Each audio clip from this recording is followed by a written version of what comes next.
अद्विक को blood cancer है। उसके माँ बाप उसके इलाज कराने में असमर्थ हैं। इन्हें आपकी एक छोटी सी मदद की जरूरत है। डिस्क्रिप्शन में दिए हुए लिंक पर जाएं और अद्विक की उम्मीद बने।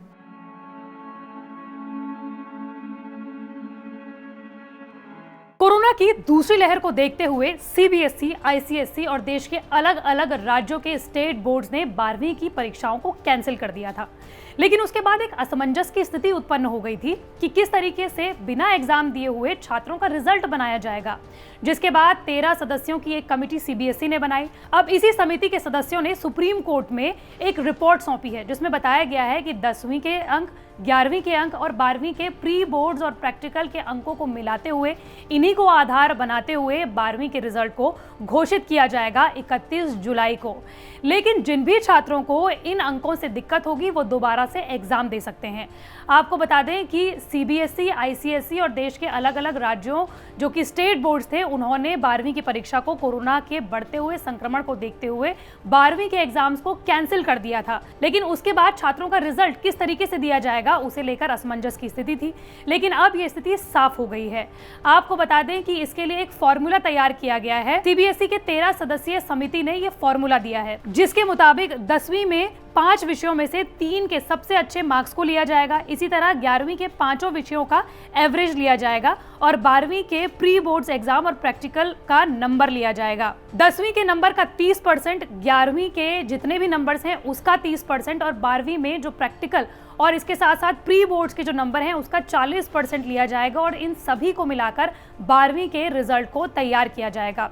हालांकि सीबीएसई ने यह साफ तौर पर कहा है कि जो भी छात्र अपने तीनों साल के एवरेज को मिलाकर जो रिजल्ट तैयार किया जाएगा उसे लेकर अगर वो संतुष्ट नहीं हुए तो उन्हें दोबारा से एग्जाम देने की छूट दी जाएगी। आपको ये बताते चलें कि 2020 में जब कोरोना ने देश भर में पैर पसारना शुरू किया था, उस वक्त भी 12वीं के एग्जाम्स कैंसिल हुए थे, लेकिन कुछ एग्जाम्स कैंसिल हुए थे। उस वक्त आईसीएसई बोर्ड ने इसी तरीके का आधार बनाते हुए 12वीं के रिजल्ट को पेश किया था। इसके साथ ही आईसीएसई बोर्ड ने जब पिछले साल इस तरीके से एक रिजल्ट बनाया था, उस वक्त सिर्फ 10 ऐसे छात्र थे जिनको ऐसे रिजल्ट से दिक्कत हुई थी और उनके लिए पुनः परीक्षा का आयोजन किया गया था। इसके साथ ही सीबीएसई ने यह कहा है कि इन तीनों ही सालों का एवरेज देखते हुए रिजल्ट तो बनाया जाएगा, लेकिन इसके लिए भी हर स्कूल में एक समिति को गठित किया जाएगा। किस तरीके से वो भी जान लीजिए।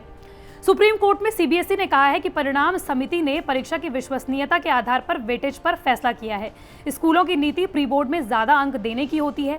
ऐसे में सीबीएसई के हजारों स्कूलों में से हर एक के लिए परिणाम समिति गठित होगी। स्कूल के 2 वरिष्ठतम शिक्षक और पड़ोसी स्कूल के शिक्षक मॉडरेशन कमेटी के रूप में काम करेंगे, ताकि ये सुनिश्चित हो सके कि स्कूल ने बढ़ा चढ़ाकर अंकों को नहीं बताया है। ये कमेटी छात्रों के पिछले 3 सालों के प्रदर्शन को भी आंकेगी। आपको ये बताते चलें कि केंद्र सरकार ने ये कहा है कि 31 जुलाई को सभी 12वीं के छात्रों का रिजल्ट पेश किया जाएगा, घोषित किया जाएगा। लेकिन जिन भी छात्रों को इन परिणामों से दिक्कत होगी उनके लिए दोबारा से परीक्षा का आयोजन किया जाएगा। आपको ये बताते चलें कि सुप्रीम कोर्ट ने सीबीएसई और आईसीएसई की जो ये मूल्यांकन नीति है उसे स्वीकार कर लिया है।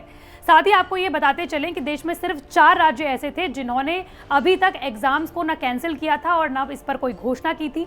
ये 4 राज्य थे पंजाब, असम, त्रिपुरा और आंध्र प्रदेश, जिन्होंने अभी तक 12वीं के रिजल्ट पर कोई फैसला नहीं किया है।